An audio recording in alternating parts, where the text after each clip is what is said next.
our Climate Wisdom Studio live from COP28 in Dubai, UAE. We bring together experts from science, politics, and spirituality to explore the unfolding climate disaster. Myself, I'm Golo Pilz, and I'm the advisor on renewable energies to the Brahma Kumaris, and I will be tonight's moderator. Today, we are halfway through the climate conference, and many delegates are leaving and new ones are coming in. And so far, we have rather mixed observations. Some say it's a lobby fest where polluters can schmooze with politicians, all under the guise of tackling climate change. Whilst others say a carnival-like atmosphere is a positive sign of increasing global engagement in the climate crisis. It's a huge circus and it's a good thing. It means the issue has reached a critical mass. So there are different opinions on the size of the COP. There are almost 84,000 delegates coming together at Expo City here in Dubai. As usual, we have to wait until the agreement is out. See text. We will keep you updated and posted on the developments. I'm very glad to have today 3 experts with me in the area of science, spirituality, and negotiation. Next to me is Dr. Vibha Dhawan. You are the Director General of TERI, the Energy and Resource Institute, a very prestigious research institute located in New Delhi in India. You are a Fellow of the National Academy of Science, and you're currently also serving as an Adjunct Professor, Consul General, Michigan State University. You are driven by a deep academic and research interest and have authored 6 books and over 50 publications. You won many awards, and your thought leadership and engagement is widely acknowledged. Thank you. Welcome to our panel discussion. Thank you. I've with us also is Emmanuel Sek. He is the program manager at Enda Energy, an NGO in Senegal. He has expertise in adaptation to climate change, climate finance, sustainable land management, and disaster risk management. He is currently a member of the UNFCCC Expert Group on Action and Support of the Global Board of Network for Disaster Reduction in the region of West and Central Africa. Welcome very much to our panel discussion. And last not least, for the last time in this panel discussion, I have Sister Jayanti Kriplani with us. She's the additional administrative head of the Brahma Kumaris, a spiritual organization with more than 5,000 meditation centers in India and 600 abroad. The Brahma Kumaris is accredited since 2009 to the UNFCCC and to the climate conferences, and Sister Jayanti has been almost all the times visiting the climate conferences. And she's also our main representative to the United Nations. So welcome to all of you to our panel discussion. And let me just start with my first question to Vibha. You are heading one of the most prestigious research institutes in India and have an illustrious career in academics research. Most computer simulations, they forecast that India will be quite seriously affected by climate change. I think it's Africa, one of the hotspots, and India also. And among the critical areas we can see is food production and also an increased number of heat waves. I just read an article that they expect the sales of air conditioning in India to soar because people are trying to adapt to these increasing heat waves. The government is doing a lot, for example, trying to replace wheat with millet. And millet is more heat resistant and needs less water, and I think is one of the ancient traditional foods in India. So I know that the government is pushing very hard at the moment to bring millet back. And even in our ashram now, we have more of millet that I also noticed. Can you give us an overview what India is doing in terms of adaptation? And how are the common people aware what's coming and what more can be done? Yeah, it's a very valid question while we are talking of the climate change. And in fact, the general awareness about climate change that started with the beginning of this century. And before that, most of the people, they thought that why are we talking about the changing climate? It's the usual norm. But then the speed of the changing climate, that is increasing, and we are also at a threshold level that beyond that, the survival will become tough.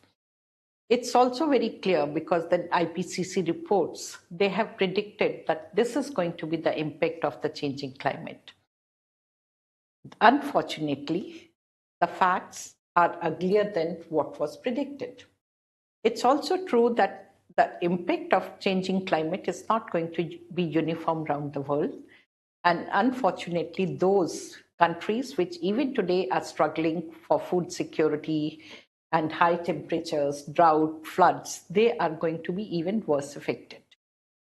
Government, of course, has a huge responsibility, and I always say that we only have one planet to live. So let's not put everything on Government of India, and that is why we are at COP. We have to negotiate, we have to ensure that everyone owns the responsibility. And we have seen during the COVID time, we couldn't move anywhere else. This is the only planet. Now, in terms of food productivity, you have very rightly mentioned, and millets are also rich in nutrients. And malnutrition, again, is a problem in many parts of the world. And therefore, apart from adaptation, that is also a move towards going for nutritious food. However, I'll still like to make another comment, and that is looking at the huge population that we have to feed. We haven't done enough research in millets, and with the result, their productivity is comparatively on the lower side. So we shouldn't lose track of that how many mouths we have to feed. But what we are also thinking as a country, and that unfortunately it was also announced in COP this year, and we are talking of sustainability agriculture. And over there, what we are talking about, see, green revolution, great thing. And it has saved millions from starving or starvation deaths, I'll put it that way. But then somewhere it is also highly intensive process. The GHG emissions from the new agriculture are far greater than what was at the time of conventional agriculture. Because there we were putting back the agriculture residue back into the soil, and therefore soil carbon content was maintained. Nutrients were going back more or less. But today we try to replace everything by fertilizer. The way we apply fertilizers is that part of it gets absorbed by the plant, part of it goes into the groundwater, it pollutes your water, and part of it goes to the air. And that further adds to the emissions. Let's look at the way we grow paddy and so on. So when we are talking of bringing back sustainability, we are looking at conservation agriculture. Can we put back the agriculture residue? We are looking at biogas, and the biogas slurry which is left is a nutrient. We are looking at other parts like how can we use the plant microbes for increasing productivity, and mycorrhiza is one such fertilizer, which is actually a fungus which makes the non-available form of nutrients available to the plant. And the roots become very meshy, so that organic carbon remain in the soil. So it's a win-win situation. And like new technologies, like Terry and IFCO had brought it earlier, and now Terry is also has brought out nano fertilizer. So nano fertilizer is that you apply, you break the fertilizer, urea molecules into many small molecules, and then spray it directly on the leaf. So 100% absorption by the plant. Nothing goes to the air, nothing goes to the soil, everything is absorbed by the plant. So that way one has to look into how do we make agriculture more sustainable? How do we ensure that we grow the right crop at the right place? It's not just the market forces what sells in the market. It should be more of that I have to conserve water, natural resource. It's not free. You can still create energy, but you can never create water. So therefore, we have to be conscious, and that is what the steps Government of India is taking. And your last question was, are people aware? And I'll say everyone is aware, even the school children, they are educated, and they are becoming conscious, but and I'll also put last point as that the sustainability is engraved in the DNA of every Indian. And it's only that perhaps we lost the way in between, but now we are coming back. And Mission Life is one such step. Wonderful sharing with us all these new initiatives. And I just like to mention in that context, we just started a biogas plant, sorry, in Shantivan.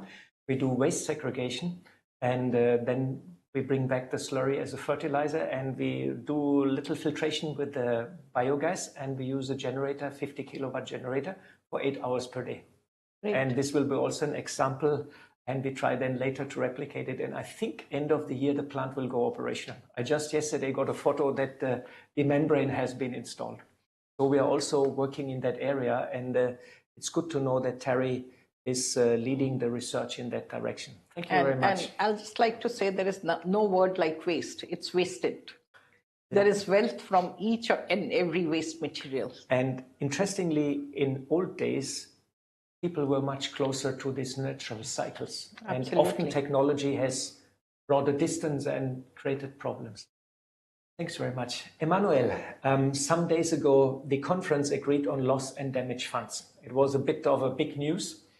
And these funds come a bit late, and it's a bit less money in these funds. And I mean, no money can ultimately pay for the damage which climate change is causing. It also seems that many parties are not ready to phase out fossil fuels and invest enough into clean technology. In the last days, we had some controversies flaring up in the press and in the media, and some people made some press announcement, it's not meant like this, it's not meant like that. So the situation is quite fluid right now. What clear action has to be taken by COP?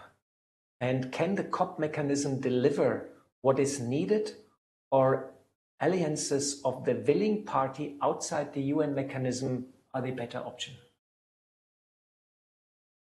Thank you very much. Allow me to thank you for giving us the opportunity to widen the audience on these climate issues. As you said in the introduction, we definitely need a critical mass, because we are all in the same boat, but we have to cross the river to the sustainability. What we are looking for is to shift paradigm for low carbon and resilient society. We cannot do it without having all citizens in the process. That's why also I welcome not only the decision that we have to adopt the loss and damage fund, but to have more and more people attending the conference of parties. And we may have different objectives in attending the conference. It's not only negotiation. It is showing what we are doing on the ground for people to see if they can scale up or learn from this. The third thing is that we are here also to build partnership and alliance. Alliance for humanity, alliance for sustainability.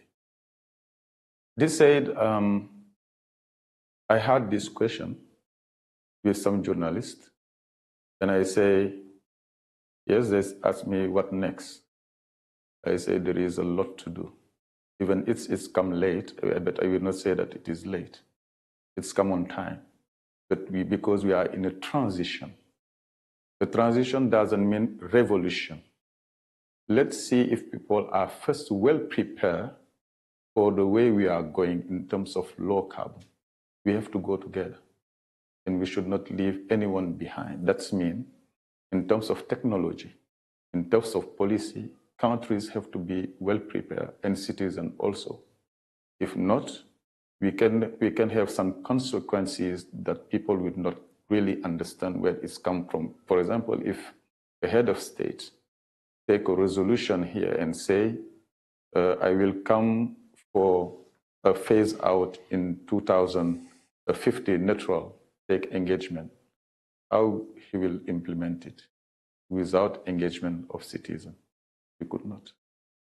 So that means that we need to prepare people, inform, raise awareness, generate knowledge for people to be in the process. What we need is not only that. We need not only announcement, but we need effective finance for people who are on the ground to get the resources. And in an effective way, I mean, this should be in an efficiency way, because we all know that we got a lot of resources in this climate finance process. But in terms of impact, can we say that there is the impact that we are expecting from this with the communities? It is not. Only less than 10% of the finance goes to communities. That's a very interesting statement you're doing, and I feel all initiatives, whatever has been decided at COP or will be decided at COP, it has to be accountable, that's for sure. Because many announcements have been made, but accountability is not there, and after some 2-3 years, they are also forgotten. Thanks very much. This brings me to Sister Genti. Sister Genti, this is your last day at the climate conference. You literally, I've seen you talking there, and you literally gave your heart, not your feelings, and you really very passionate spoke at the many programs, and you shared spiritual insights. But you also listened to many speakers, and you heard the different stories and the different voices. Is there something you have learned you are taking back to London when you leave? Please let us know what inspired you. One of the things that came up in a session in which I was participating yesterday was, again, the topic was loss and damage. But within that, what came up was the non-economical losses. And a lot of attention was given to that because you can lose your home, that's one thing. But if you lose your family, how does that impact you? What happens if you lose your culture? And of course, the small islands of the Pacific are in that situation where it can happen any minute now that they lose not just their home, but their families maybe, but also their culture, their traditions. And yes, they're being invited to come and stay in other countries, but their connection is with that land, and that land is gone forever. How can there be any remuneration for that? So this came up as a very intense discussion, especially with people from the Marshall Islands and so on, and Fiji. So it touched my heart very deeply, because it's a fact that if there's a loss that you can recompensate for, that's one thing, but there's loss in so many other different ways. And this is why it's really not enough to just talk about monetary, financial things, but also to think in a bigger picture about human beings and their lives and families and so on. So this came across to me very, very strongly yesterday. So the other thing that also came up in that same session, there was a young man from Norway, and he spoke about how there'd been a storm in Finland just a few weeks earlier. And he said that the estimation of the damages caused by that one storm in a developed country was about half the amount that had been promised for the total world in terms of loss and damage. And so he said, you can see that it's peanuts compared to what is actually needed. And of course, again, this isn't being taken into consideration. And today, when I was reading a few other figures, I was seeing that the money being given in terms of expenditure on war is like trillions. Absolutely. And what's being given for loss and damage is a few millions. And so it still feels to me that people aren't really serious about that subject. But of course, that's only one part of the whole subject of climate change. And again, I feel that although people are feeling the brunt of climate change everywhere, in Britain, they keep having floods again and again and again. And of course, there's no answer for what can be done. In India, of course, it's the heat and the floods and the drought, both things coming together. So all of this is going on, but I don't think people realize that it's something that's happening inside that's being seen outside. And so when we change our mindset, we change our consciousness, then there can be something that can happen in a bigger way, not just temporary band-aid stuff.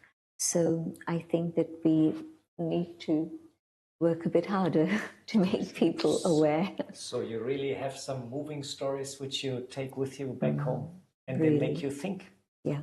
And yes, that's very nice to share with us what you heard there, what moved you on the inside. Very nice.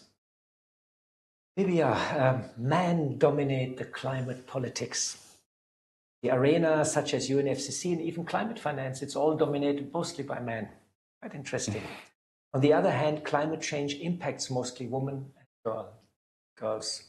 More and more data and research reveals that there's a vital connection between gender, social equity, and climate change.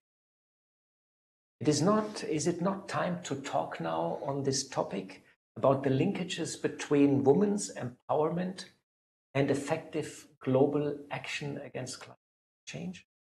What kind of change in mindset and policies in India, but also in the world, are needed? Well, it's quite an interesting question, and you're absolutely right. It's the woman who suffers the most. And it's also very typical, and I suppose it's to do something with their sacrificing nature.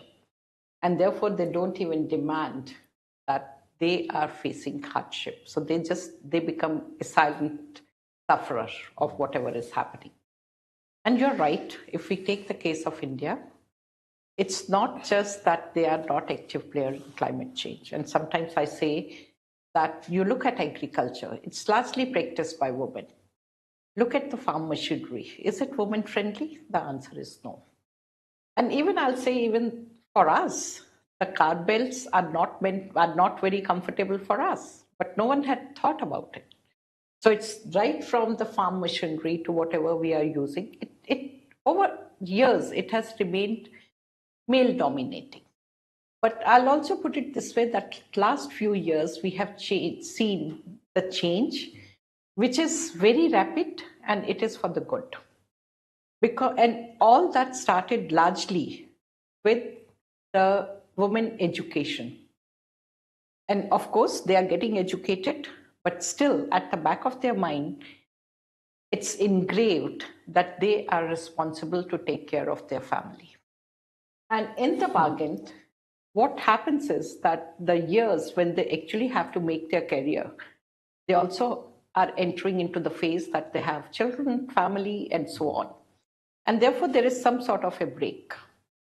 And those who are highly educated, so somewhere over there also it is that they'll finish the work, whatever is required in the office, they'll be very sincere, they'll deliver beyond what is expected from them, but then at the end of the day, they want to run back home. They never socialize. It's very few of us who believe in that, and we do it. Now, I'll also like to put it this way, that we are taking, especially in India, we are looking into the governance issue, that women should have power to do that. We look at the panchayats, which is at the village level, 1/3 of the heads of panchayats, they have to be women. The scenario is changing. Many years back, we used to say that, yes, they are sitting in front, but they are dictated by their husbands or father-in-laws. But as they are in that position for a few years, they are empowered to take their own decisions. So that is changing. I won't blame any of the organizations, and whether it is male or female heading that. I believe that there are committees in which there is fair representation of women. The only thing we are still neglecting is that we should be little more sensitive towards their demands. What is it they require? So you're right to some extent that decisions therefore are not in favor of them, which need to be. But I'll also put it this way, that with economic independence, women are also empowered to take their decisions, and we are moving in the right direction. We can move a bit faster, but we are still moving in the right direction. Yeah, it's an interesting answer you gave. And I'm coming since 40 years to India almost. First time I came 85, and I noticed a big change over the years. And you will be glad to note, to hear that Brahma Kumaris is administrated by women. It's Brahma Kumaris, the daughters of Brahma. And I must say, it gives a very nice and familiar atmosphere to our organization. And food is always good also. That is true. Yeah. And you'll also, like, in a way, you'll see that during COVID time, the countries which were headed by women, they have done much better. Not to say India has done exceedingly well, but let's also give, because see, what happens is we also say in India that if you educate a woman, you are educating a family, because they'll take care of their next generation. And that is how it is that once they have economic independence, they don't, once they have surplus money, they would like to invest in their children's education. And there are a lot of FPOs, farmer producer organizations, self-help groups run by women for them. And that is actually helping in rural development as well. So there are successful examples. And wonderful signs in India, and we hope it goes in the right direction. It is going in the right direction. I can tell you with confidence. Emmanuel, this COP has almost 84,000 delegates. That's the latest number I heard, registered delegates. And some say it's very, very good that we are so many, and others say it's diluting the process. And I must say, it's not easy to navigate at the COP. When I came first time, I thought, where are all the people and where are actually the programs happening? Because in old climate conference, we were used that it's all sort of in one area, and here it's like in a city. It's the expo city, actually. And you walk from one area to the other, you have to walk 2 kilometers or so. And interestingly, big oil and big money also is here in the climate conference in numbers we have never seen before. It's quite astonishingly, I've heard some number of a couple of thousand delegates from oil and from the banks, the international banks. And that is new for the COP, that big business and big oil is also here. And the COP is also taking place in one of the oil producing countries. It's quite interesting. Is this a good or is it a bad sign? Do we need big money and big oil to help us? What is your idea about it? You know, I want often to remain positive. To remain positive means that we need to bring everyone on. Change people's mind if it is possible. To go in the way that we are all calling for, I mean sustainability. Because we just have one word. It is not two words. And if we have one word, we need to think together how we will manage this word. Having the fossil fuel, or those who are promoting the fossil fuel, is a way for them, because we say we are negotiating. Negotiating is discussing with each other to see what will be the best way for us to manage our words.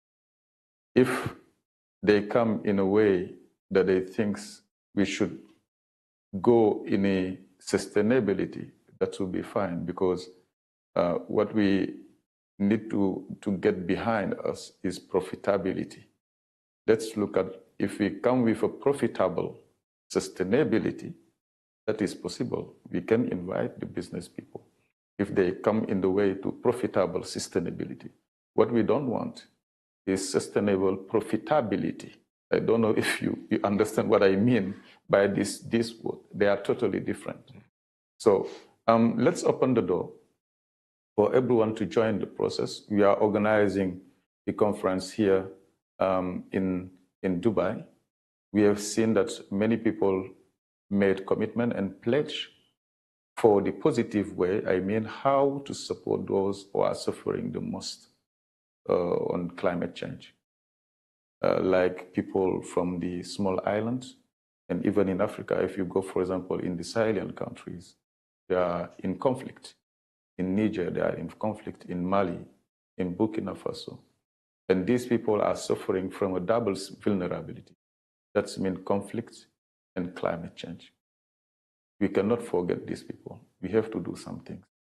And if those, because in this transition, for example, Senegal will become a gas country. And what we said is the resources or the benefit that we'll get from this gas should help us at least to move to clean technology. It depends on the way that we use the resources. And I think this have to be noted. Not only pushing people that you are fossil, they are part of the process. Let's see the best way to get them in. And if they can change, because if you look at also Dubai or the city, they are moving in a clean process. So let's push for that. And I think we said it at the beginning, having 84,000 is good. Is good because why it is good, I have said it, there are those who are negotiating in the text. There are few, there are not more than 200. But the others, they would like to see how the process is working. And when they go back at home, they would sensitize or aware the others to say that it is time for us to change. And it is in this way that we'll get the critical mass. Interestingly, some days ago, a study was published from Deloitte for the World Economic Forum, and they estimated that the transition to clean technology would bring $40 trillion of business. $40 trillion of business. So there's a lot of opportunity also to generate income. And we had a session with Solar Cooker International yesterday, and they have success stories where they bring solar cookers to local community and then they teach them how to build them, and then they have also income. So it's a win-win situation. So actually transition to clean technology is the right way to go from all aspects, actually. Mr. Jayanti, the Brahma Kumaris is administrated by women, as I mentioned, and which makes it a very unique organization, not only in India, but also in the world. I remember when I see these photos with the spiritual leaders, then quite often our sisters in white are the only women in the photo. It's quite interesting. Your mentor was Dadi Janki, who passed away some years ago at an age of 104. I was lucky also to meet her many, many times. And here at COP, we hear a lot about the power of youth, fast action. But what about the wisdom of the elderly? What about the power of women? In India, it's called Shakti. It has some mythical implications. Can you share your thoughts? I was very fortunate to have been close to the original group that started the organization with Brahma Baba. And so they started when they were in their teens. And by the time I got to know them, they were in their 60s. And I was still in my teens at that point. So I grew up with them. And I loved their warmth, their friendship, their humility, their deep, deep wisdom and insights. And so older women definitely have a huge amount to offer to the world, not just the younger generation, but to everyone. And women in particular were chosen by Brahma Baba to lead the organization so that there could be a balance restored, because women have not had the right to make decisions for so long. And especially where we started, which was at that time Sindh, and that today is Pakistan, but at that time it was a united India in the 30s.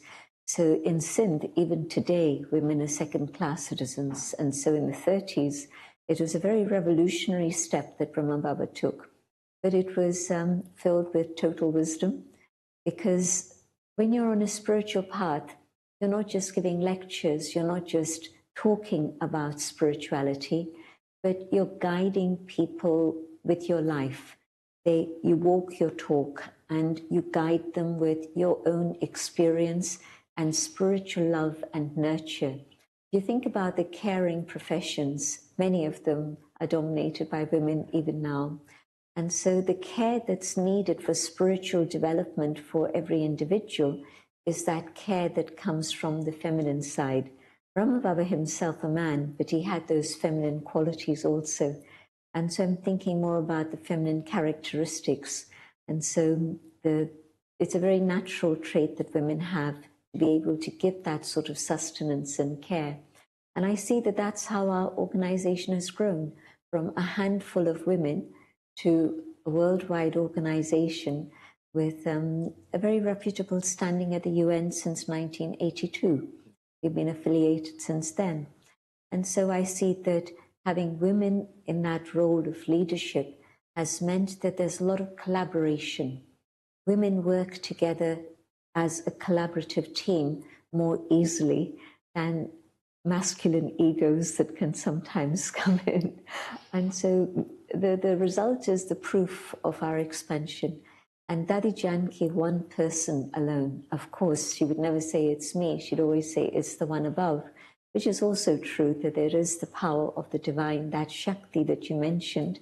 But on a human level, this one woman who came to London with just a few sets of white clothes, she was able to create centers in 120 countries. Why? Because through her own life, she taught. The teachers who now run our centers in most of the continents across the world are people who she made friends with. She gave them of herself, she nurtured them. Well, you know yourself the amount of time she gave you. And so, yes, I would say that the feminine principle is what's needed, both in climate change, the care for nature, the respect and love for nature, but also it's what the world needs at the present time. Thank you very much. I remember when I joined Brahma Kumaris in '84, my mother was a bit concerned because, I mean, I was brought up in a Christian cultural background and tradition. And I went to India and my mother was a bit concerned. And then some 3-4 years later, she came to India and she met Dadi Janki. Then she came to me and said, now I know you're in good hands and I can relax.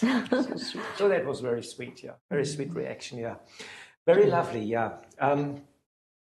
Bibia, coming to our third question. Emissions still, unfortunately, are going on. I participated in a press conference of Carbon Tracker, and they said we're right now heading towards 2.5 centigrades with the NDCs which have been given by everybody at the moment. So we have to improve all our promises, especially the most vulnerable, which are at the same time least responsible for climate change, are suffering a lot. India is a country with an incredible spiritual legacy, rooted in values and ethics. I mean, it's an ancient civilization still alive, probably the only ancient civilization which has survived up to date. And can a revival of ethic and moral values or principles change the trend? What gives you hope? And are there special moments at the COP which you would like to share with us? Well, I'll put it this way. You're absolutely right. Emissions are going up. And maybe for countries like ours, they're going to go even more compared to many parts of the world because they have already developed. India, as a country, we have to develop.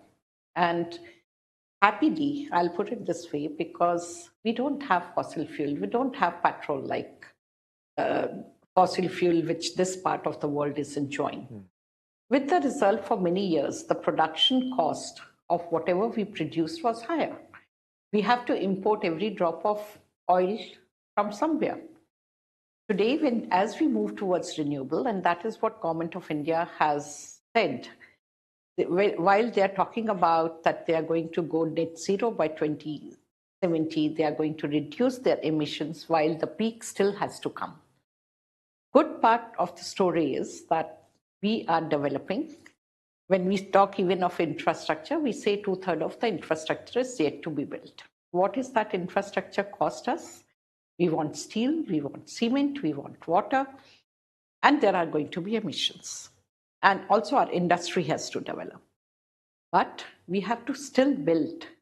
So therefore, we have the opportunity to follow green practices as much as possible. We don't have to break and construct, we have to do it for the first time. And therefore, I also see India emerging as a leader for other countries. What is wrong is that when everyone tells us they have used practically every sort of energy that was available to that country, why to put pressure on India? Because you also have to ensure, I always say, that if you want peace on this planet, equitable growth is very important. And over there, I see a lot of role for renewables. You talk of solar, same. So sun doesn't differentiate which part of the world it's shining.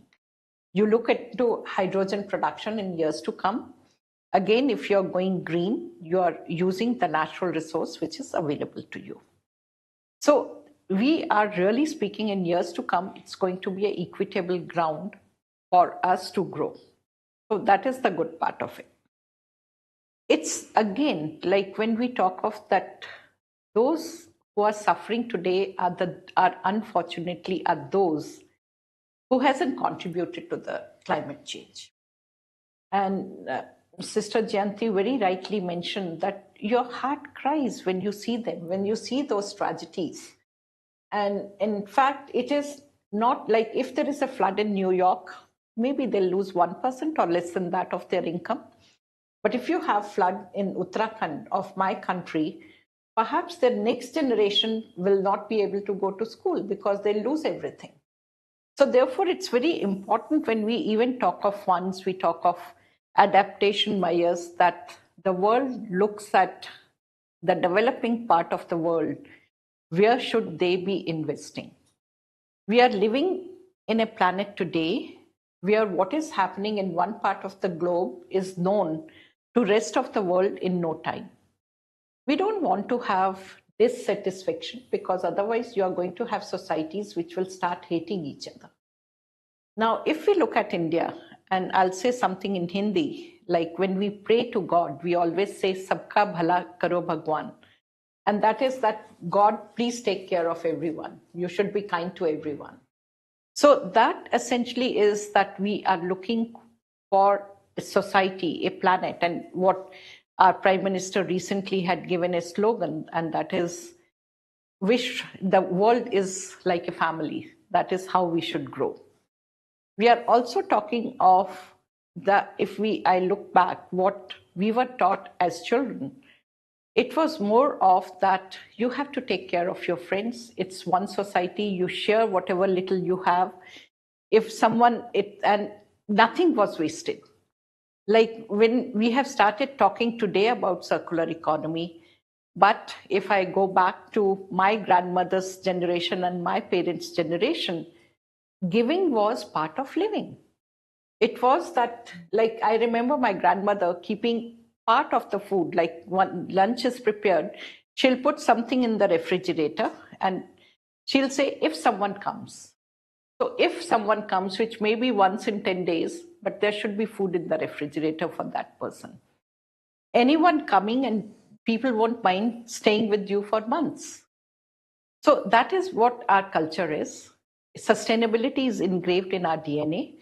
We lost the way in between. We started aping the West, but I think we are back on the track. And Mission Life is one such step that see what is happening. Wonderful what you mentioned. And that reminds me, when I was a young boy, I was the smallest of 3 brothers. I had to wear all the shoes, all the cloth, everything. And I was crying. And my mother said, no way. Absolutely. And when the shoes were old, you brought them for repair. It was quite normal. And now things have completely. But I also was growing up in Germany 50, 60 years ago, under the same principles. Nothing should be wasted. Very interesting and nice what you shared with us. Emmanuel, Africa is already facing a lot of negative effects of climate change and common people to suffer already a lot. What gives you hope? Can you share success story of adaptation and resilience?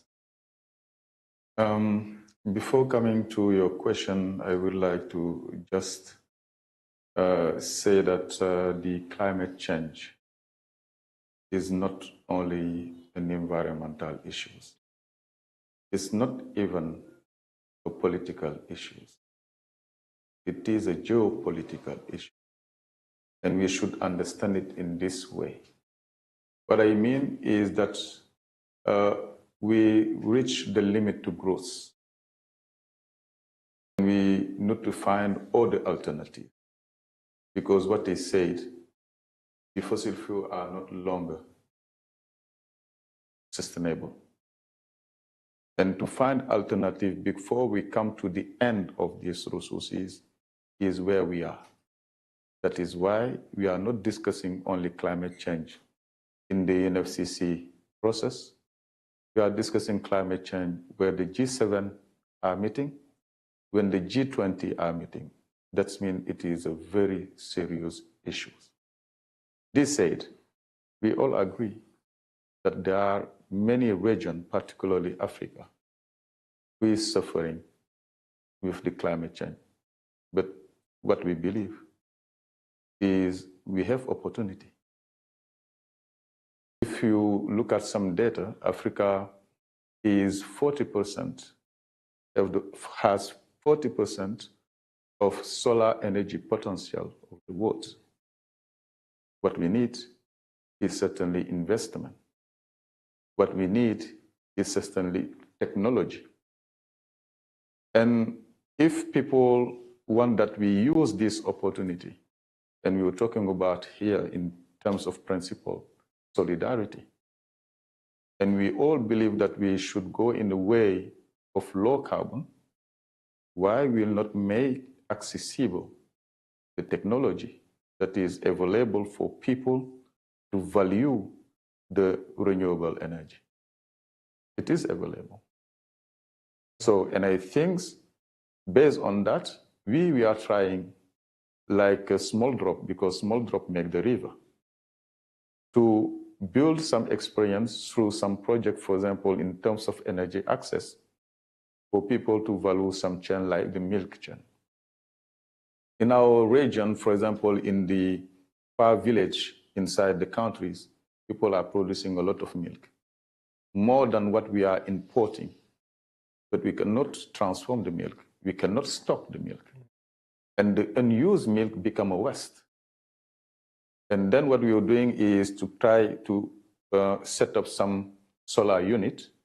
And with this solar unit, we stock the milk in this community that never know electricity or even energy. And we help them to transform the milk in yogurt. And the yogurt have access to the market. We are training them also to produce cheese. It is this kind of small things that they are doing in terms of, for example, promoting improved cook stove for people at least to reduce pressure on the woods and the forest.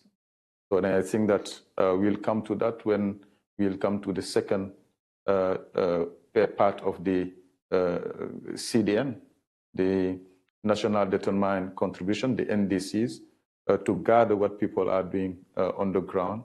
And I think that if we come to scale up this kind of experience, at least we contribute to enhance the community resilience. It's very nice to hear these success stories. And definitely, if we see the historical emissions and who's responsible, the developed nations definitely have to come in and bring technology and transfer funds. So I remember some years ago in Germany, it was a May, there was a lot of wind, there was a lot of sunshine, and suddenly Germany was 100% on renewables.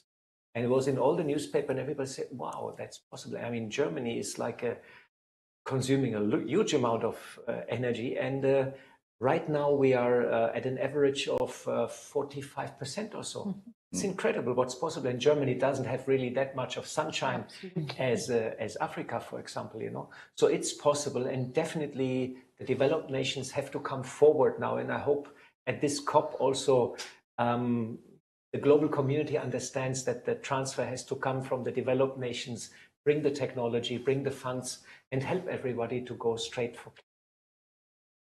So, Mr. Genti, coming to your last question, we're a little bit late, but we still have time.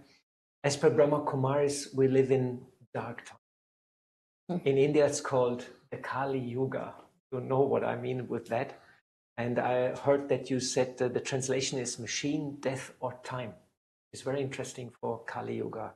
And it seems that even worst case scenarios can become a reality.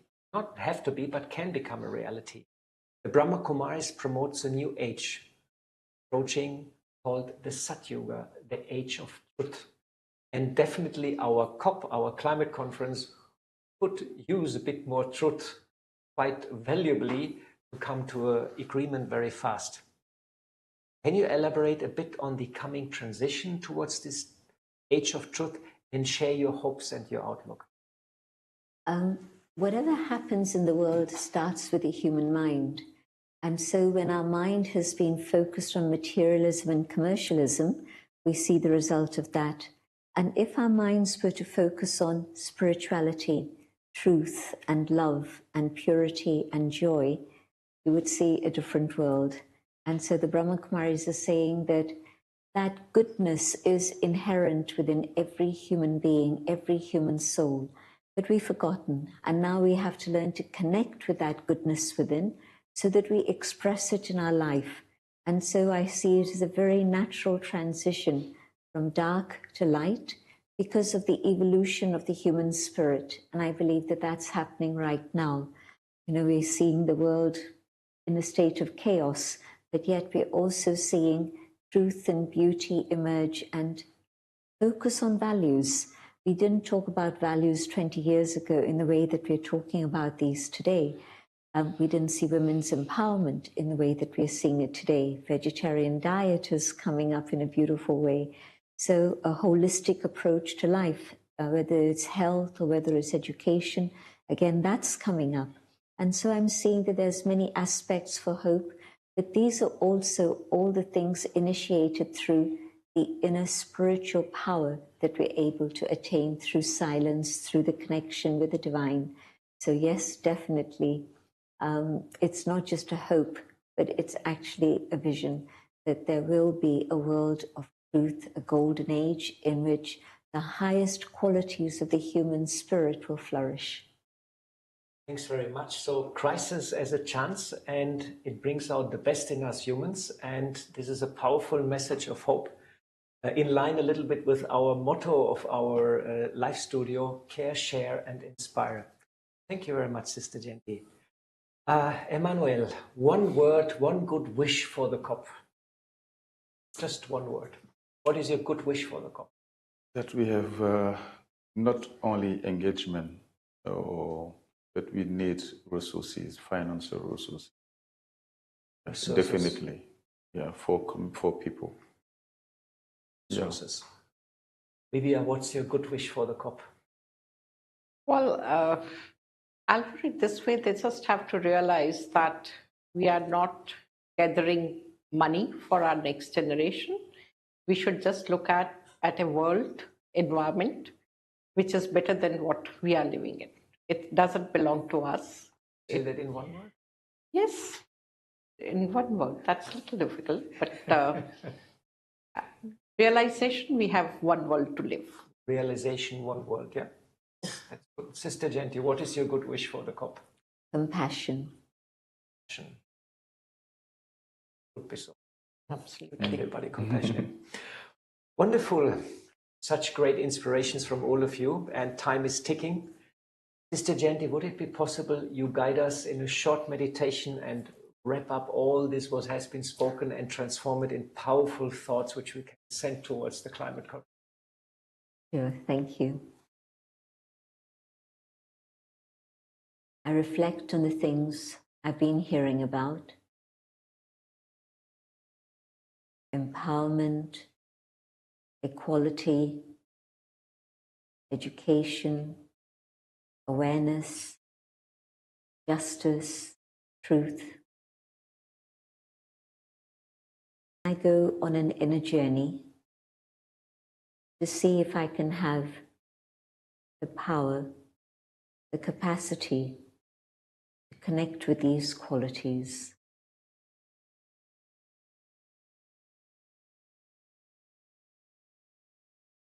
At the core of my being, there is peace.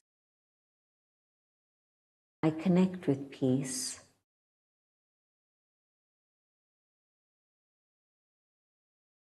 And as I begin to feel peaceful, my vision becomes broader and is able to rise above, beyond limits. And my heart opens up And I know that we are one family and we have one home.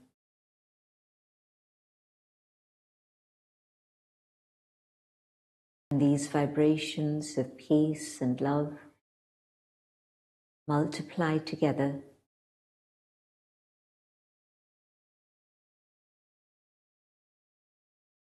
And these vibrations touch the human family, all forms of life, and nature itself.